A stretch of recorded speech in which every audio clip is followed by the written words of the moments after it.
Bonjour à toutes et à tous, très chers viewers cinéphiles, j'espère que vous allez bien. Et bienvenue dans cette analyse d'images, on va dire, d'analyse de news sur le cinéma sur la chaîne Queenporg, où on va réagir à tout simplement des nouvelles images, et oui, des nouveaux concept art qui ont été révélés pour la suite d'Avatar 2. La suite d'Avatar La Voix de l'eau, c'est-à-dire Avatar 3. Et on nous a même dévoilé le titre du coup. Tout ça pour dire que Avatar, les films Avatar de James Cameron, c'est parmi mes préférés du cinéma de science-fiction et du blockbuster et même du cinéma tout court, parce que non seulement j'adore James Cameron à la base, c'est quand même le gars à qui on doit Terminator, les Abyss, le Alien 2, rien que ça, mais c'est surtout que j'aime James Cameron tout court, même si je trouve qu'il a parfois un petit ego, on va dire, sur la façon de faire du cinéma, dans le sens où il peut se comporter comme un vrai connard dans les tournages, clairement. On a bien vu ça avec Titanic, on a bien vu ça avec Alien, même si Titanic c'est parti en couille, comme il y avait un mec dans la régie qui avait fait une grosse connerie par rapport, bon, je vais pas y revenir dessus, mais je pense que vous voyez de quoi je parle par rapport au fait que qu'il a mis, comment dire, du produit spécial, on va dire, pour un peu droguer, on va dire, même pas un peu, mais carrément droguer l'équipe du film, et que forcément c'était parti en couille pour Titanic, mais bizarrement ça a réussi, bien que James Cameron est réputé d'être un peu comme un dictateur, on va pas se mentir. Et en plus, il a un grand discours par rapport à sa vision de l'écologie, sur le bien de la planète, tout ça. Alors que le mec, derrière, il économise surtout sa thune pour faire des suites à Avatar, quoi. Et il critique les suites, les sagas et tout, mais en fait, il fait ça avec Avatar. Il prévoit de même faire 7 films Avatar, machin truc, en tout, quoi. C'est vraiment une dinguerie, cette mauvaise foi que je trouve vraiment énervante de sa part, mais vraiment très énervante. J'avais vu son exposition à la Cinémathèque française. J'étais très déçu. Enfin, il y avait de belles planches, il y avait, comment dire, de bonnes reconstitutions, enfin, de bonnes maquettes, enfin, des trucs intéressants qui ont servi à la production de ces films. Mais je m'attendais à quelque chose de plus varié, on va dire, sur Avatar, je sais pas. Comme il y a beaucoup de créatures extraterrestres dans Avatar sur la planète Pandora, là-dessus, ça m'avait un peu refroidi. Mais n'empêche, Avatar, c'est un univers que j'aime beaucoup, les personnages, l'histoire, les messages qu'il y a dedans, l'écologie, mais surtout les messages de fou en termes d'écologie et comment dire.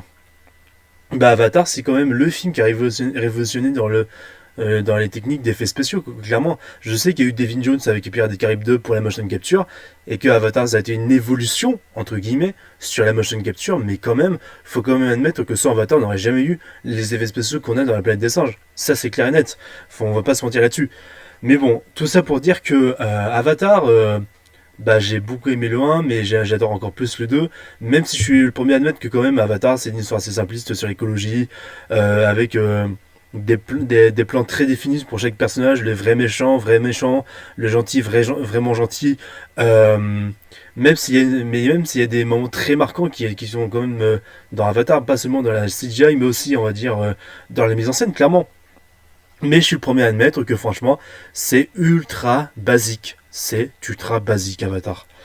On est obligé de l'admettre, hein. Et James Cameron, il a en plus une certaine critique sur l'Amérique, sur le colonialisme, qui se fait beaucoup ressentir dans Avatar, ça c'est clair et net. Mais bon, est-ce que je vais aller voir Avatar 3? Bah oui, parce que j'ai envie quand même d'avoir une conclusion sur Jack Sully et sur Neytiri, qui sont quand même les personnages principaux d'Avatar. Parce que les gosses, j'en ai un peu rien à foutre. Enfin, je les ai adorés dans le 2, mais n'empêche, j'ai pas envie d'avoir encore 4 films sur eux, sur leurs descendants, et encore sur leurs descendants, hein. Déjà que ce qui peut faire peur, c'est que franchement, s'ils changent encore les plans en mode, en fait, c'est plus à la flotte, mais ça va être dans les volcans, parce qu'apparemment, ça va se dérouler dans les îles volcaniques, enfin, vers les volcans, le troisième film. Et c'est pour ça qu'on va voir ça ensemble, comment est intitulé ce nouveau film-là. Parce que justement, il y a eu des annonces à la D23, c'est-à-dire, il me semble que c'est bien ça, à la D23, ou dans cette espèce de Comic-Con à la Disney, où en fait ils annoncent tous leurs projets à venir, que ça soit Marvel, Star Wars, Disney, machin. Donc Avatar 3, des images qui font rêver, et de grosses annonces. On va voir ça tout de suite. Et tiens d'ailleurs, j'ai oublié de dire un truc, c'est que, en fait, ce que j'avais oublié de dire dans ma vidéo sur Blanche-Neige avant, et sur ma réaction sur les trailers Disney, qui sera disponible sur la chaîne si vous voulez jeter un coup d'œil. Et Et du coup, je vous mets le lien en description si vous voulez aller voir. En fait, ce que j'avais oublié de dire, c'est que non seulement Peter Dinklage s'était plaint qu'il y avait des rôles de nains dans Blanche-Neige, ce qui est complètement con parce que dans Blanche-Neige, il y a bien des nains. Mais en plus, il y avait un autre acteur qui avait dit qu'à cause du changement de casting, avec plus des nains mais des personnes de toute diversité, soi-disant des créatures magiques, hein, entre guillemets, bah en fait, un autre acteur qui a atteint de nanisme, on va dire, s'était plaint parce que bah ça a massacré, bah ça a mis de côté bah, plein de rôles futurs pour des futures stars, on va dire, qui sont atteints de nanisme, qui pourraient pas percer dans le cinéma, quoi. Est-ce qu'on peut dire un peu la même chose comme maintenant les nains sont bien en CGI dans cette version finale? Bah, c'est sûr. Mais en même temps, j'ai envie de te dire, bah, c'est les profils de nains comme on le voyait dans le dessin animé, quoi. Et c'est des nains, quoi qu'il arrive. Mais c'est vrai que ça peut paraître un peu dommage aussi pour les autres personnes vraiment de nanisme qui auraient pu et vouloir percer dans le cinéma. Enfin bref, c'était la petite parenthèse que j'avais un peu oublié de préciser dans ma vidéo précédente. Enfin bon, on va réagir du coup. Je sais pas pourquoi je mets ça. Ça sert à rien. Parce que j'ai pas de vidéo. Avatar 3, des images qui font rêver de grosses annonces. Et de grosses annonces, ok. Donc du coup. Alors, j'ai la voix un peu cassée, excusez-moi. Pardon. James Cameron et son film Avatar 3 ont fait le déplacement à l'événement D23.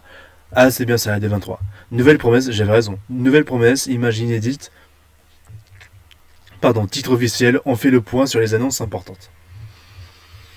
Ok. Mais l'article sera très court, hein. Mais bon, bien sûr, j'essaierai pas de spoiler à chaque fois tout le film et tout ça, ce que j'ai pas fait avec Deadpool 3 par exemple, vous voyez. Parce que je sais bien qu'il y a des gens qui vont aller voir les films, tout ça, et donc je fais attention par rapport à ça, évidemment. Faut être prudent par rapport à ces trucs-là. Hop, j'efface ça, hop là. Alors, l'attente autour d'Avatar 3 est colossale. Bah, tu m'étonnes, c'est vrai que Avatar 2, il a remporté 2 milliards de dollars. Il est troisième au box-office mondial, derrière Titanic, qui est le premier Avatar, qui était ressorti en Chine vers 2020, un truc comme ça. Ouais.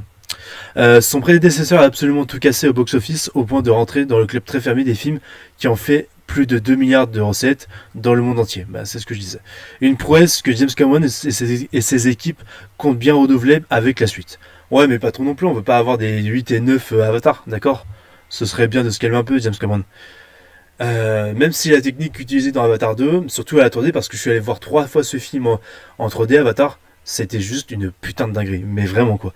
Mais n'empêche, c'est bien aussi quand ça s'arrête, j'ai envie de te dire. Une suite qui a justement fait une apparition très remarquée lors de la D23, ok, l'événement incontournable pour les fans de Disney et ses licences, ok.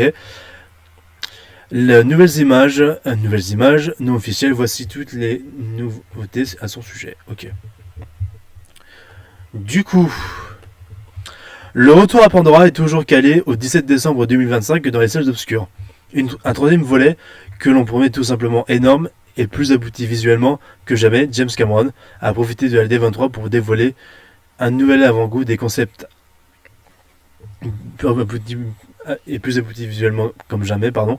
James Cameron a profité de la D23 pour en dévoiler un nouvel avant-goût avec des concepts art inédits qui ont de quoi mettre l'eau à la bouche des fans de la licence.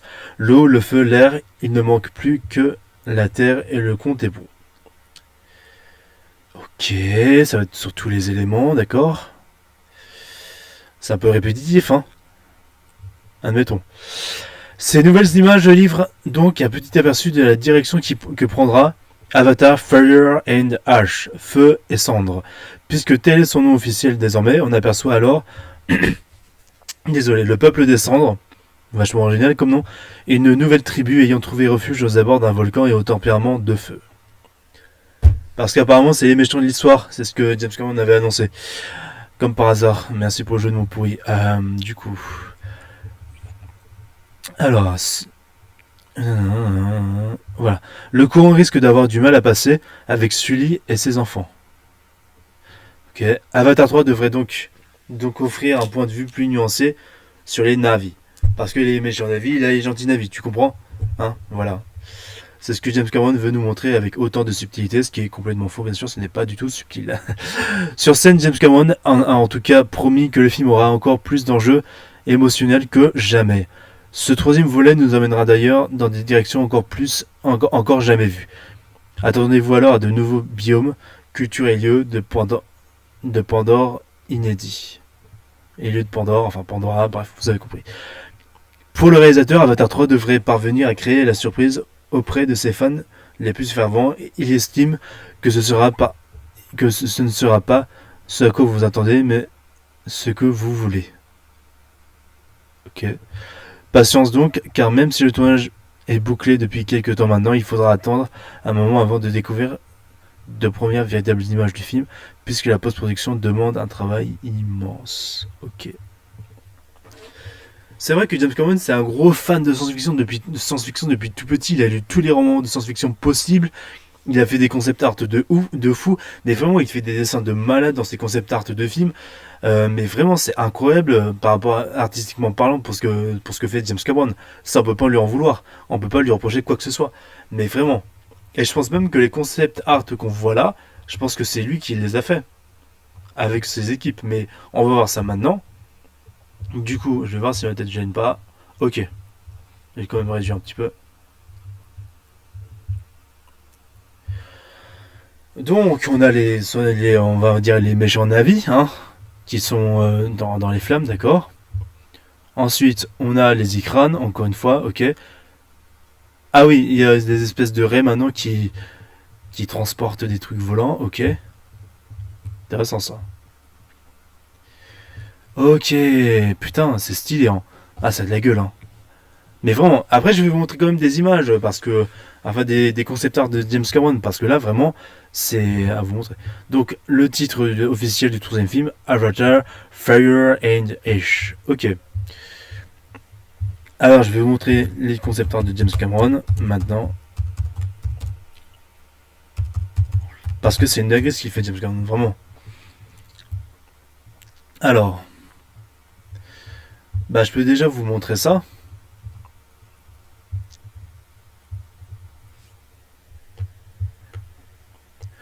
Vraiment, franchement, le gars, il est talentueux, il a une imagination de fou. Je tuerais presque vraiment pour avoir le même talent que lui. Regardez ça. Mais on dirait que ces espèces de raies là, quand on voit là, bah ça rappelle vraiment, bah, du coup, ce qu'on a vu avant. Ce qu'on a vu un peu avant. Du coup, ces trucs là, qu'on voit juste là. Mais vraiment, James Cameron, bah, il avait aussi un autre projet, mais qui a été avorté du coup. Mais du coup, ce qui est intéressant avec Avatar, c'est que bah, il a attendu des années et des années pour que la technologie soit à la pointe, à la pointe de la modernité pour faire des trucs de ouf, quoi. Comme un peu Michael Bay. Mais en fait, ce qui est intéressant avec ces deux réalisateurs, surtout avec James Cameron, c'est qu'ils ont révolutionné comme jamais le cinéma avec des nouvelles techniques, des nouvelles technologies pour rendre le spectacle encore plus grand, quoi. Et vraiment pour rendre quelque chose de qualitatif qui nous transporte vraiment dans leur film, quoi. C'est ça qui est fou et qui est très intéressant, en tout cas en particulier avec James Cameron, pardon. Il y a aussi ça, ce projet-là dont j'ai plus le nom malheureusement sur moi, mais qui est vraiment très intéressant. Pardon. Enfin voilà. Il y a aussi ça. Alors ça, je kiffe vraiment, putain. Ça, c'est juste une dinguerie. Ça, c'est en fait, pour vous expliquer, avant que je termine la vidéo, en gros, c'est James Cameron qui avait fait un rêve, et il était super crevé lors de son premier tournage de son tout premier film, Piranha 2, qui était vraiment une grosse merde. Et en fait, c'était son tout premier film, et il n'avait pas du tout le pouvoir dessus. Et en fait, c'était un film complètement inavoué qui a été effacé de sa filmographie, et tous ces films qu'on lui connaît, bah, c'est des gros cartons, et c'est tout ce qu'on connaît, Abyss, Avatar, True Lies, tout ça, quoi. Et même Terminator ou Alien. Mais en gros, ce qui s'est passé, c'est que pour avoir fait ce concept art de Terminator, en fait, James Cameron était tellement crevé, il a fait un cauchemar où en fait, il y avait un robot qui sortait des flammes comme ça, et en fait, Cameron il était allongé, et en fait, ce robot-là, il s'approchait peu à peu, mais il avançait peu à peu vers lui avec un couteau à la main, quoi. Et c'est là qu'est né Terminator. Donc voilà ce que je voulais vous dire par rapport à ça. Et aussi, bah, après, pardon, j'allais dire après O'Neill, Helen Ripley face au xénomorphe, tout ça. Enfin voilà. James Cameron, c'est quand même un très grand artiste, quoi. Ah oui, il y a ça aussi, putain, il y a ça. qui est aussi très célèbre de James Cameron, mais pour vous montrer à quel point le gars est super talentueux dans les dessins, quoi. Et dans la façon de dessiner, d'imaginer des mondes. Et ça aussi, regardez, le dessin de Rose dans Titanic, c'est James Cameron qui dessinait réellement. C'était pas DiCaprio, jamais. C'est ce qui a été raconté en anecdote de tournage. Enfin bon, c'est tout ce que j'avais à dire par rapport à Avatar, James Cameron, tout ça. Hop là, hop là, hop là. Ok les gars, n'hésitez pas à me dire ce que vous avez pensé de tout ça. Est-ce que ça vous a intéressé? Est-ce que vous avez aimé Avatar? Quel est votre film de James Cameron préféré? Quel est le film Avatar que vous préférez entre les deux, qui sont advenus du coup? Et on se dit à la prochaine. Prenez soin de tous de vous, pardon. Je bafouille un peu, je suis un peu fatigué. Et salut à tous.